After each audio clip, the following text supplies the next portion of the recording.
우선 저희 보충 질의에 들어가기 전에 여당 간사로서 방금 이제 야당 쪽 의원이 발언해서 전직 대통령에 대해서 C라는 이런 표현을 쓰셨는데 여당 간사로서 저는 이러한 전직 대통령을 C라고 표현한 데 대해서 받아들일 수 없고 유감을 표시한다는 걸 다시 한번 강조하면서 보충 질의 들어가겠습니다.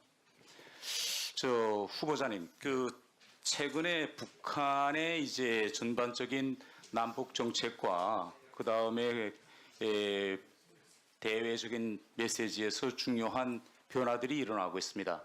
요 며칠간만 뒤돌아보더라도 우리 한국을 향해서는 서해에서 지금 포를 쾅쾅 쏘면서 강경 입장을 표하고 돌아앉아서 일본에 대해서는 기시다 총리 카카라고 아주 이렇게 비굴하고 유연한 이런 입장을 지금 취하고 있습니다. 북한이 지금까지 일본에서 역대적으로 수많은 인도적 참사가 일어났지만 최고 지도자가 일본 총리를 향해서 각하라고 썼던지 위문 전문을 보낸 건 없었습니다. 보낸 전례를 찾아본다면 김영남 상임위원장이 보낸 전례가 있고 이렇게 최근에 일본에 대해서 북한이 갑자기 카카라는 표현까지 쓰면서 김정은이 직접 위문 전문을 보낸 데 대해서 어떻게 평가하십니까? 저보다 의원님이 더 잘 아실 것 같은데 제 소견은 우리 갈라치기 하려고 그러는 거 아닌가? 네. 제가 지난해 말에 일본에 가서 정계 그다음에 여러 사람들을 만나보았는데 지금 북한과 일본과의 관계에서 미묘한 변화가 감지되고 있습니다. 왜냐하면 지난해에 북한이 남한 우리 한국과 미국과의 모든 대화를 다 끊었습니다. 저 대화 안 한다 이렇게 해놓고 기시다 총리가 조건부 없이 만나자라고 하니 바로 이틀 만에 북한이 즉시 만나지 못할 이유가 없다 이런 입장을 표명했고 이번 새해에 들어와서는 위문 전문 또 카카라는 호칭까지 쓰면서 지금 했거든요. 그런데 지금 여기에 대해서 일본이 만일 앞으로 북한과 일본 사이에 대화가 재개된다면 어디에 비중을 둘 거냐 제가 이런 점을 주의해서 따져봤는데 일본 쪽에서는 캠프 데이비드 프로세스의 핵심이 비핵화 문제지만 일본이 납치 문제를 안고 있는 특수성 이런 문제를 자꾸 인정해달라고 그럽니다. 그러면 만일 현 시점에서 북한과 일본 사이에 협상이 먼저 진행된다 할 때 핵 문제든 이런 문제든 다 제쳐놓고 순전히 납치 문제만 놓고 대화가 진행된다. 이런 경우 후보자님께서 장관이 된다면 어떤 입장을 취하실 생각입니까?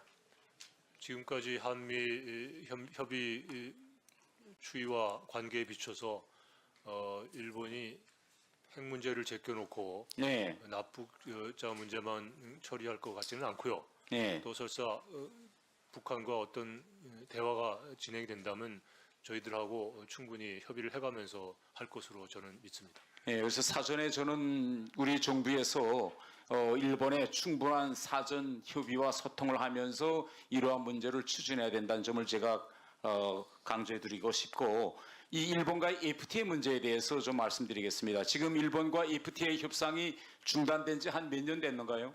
오래됐습니다. 벌써 10년이 넘는 것 같습니다. 네. 그러면 혹시 후보자님께서 이 통상 분야가 전문 분야이신데 장관이 되시면 일본과 이 FTA 협상을 성사시키기 위해서 여기에 적극적으로 달라붙으실 그런 의향이 있으십니까?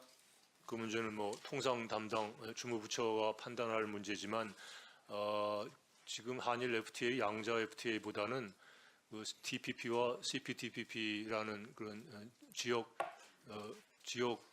FTA가 생기면서 사실상 그 CPTPP에 가입한 나라 중에 양자 FTA가 체결되지 않은 나라는 일본하고 또 하나가 그 정도 있는 걸로 압니다.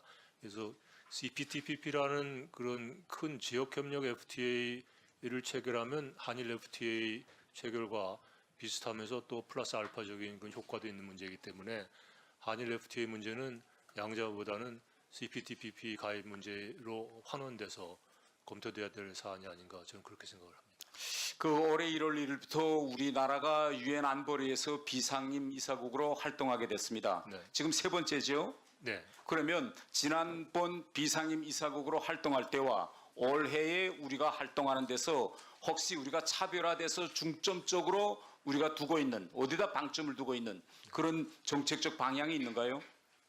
이미 두 차례 했을 때 우리나라의 위상과 지금 우리나라의 위상, 특히 UN 그런 시스템 속에서 우리나라의 위상에 큰 차이가 있다고 생각이 됩니다.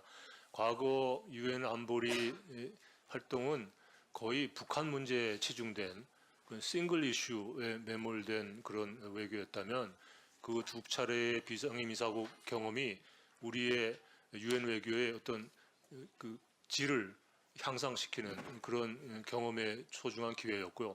이제는 좀 더 적극적으로 우리가 주도적으로 한반도 동북아 안보뿐만이 아니라 아프리카, 중남미, 중동에서의 분쟁 문제 그런 것에 대해서도 한국이 적극적으로 관여하고 또 역할을 하는 그런 2년이 소중한 기간이라고 저는 그렇게 생각을 합니다. 전 세계의 안보 문제에 더 적극적으로 그렇습니다. 나서겠다. 한반도에만 갇혀 있지 않고 그렇습니다. 그렇게 이해하면 되겠습니다.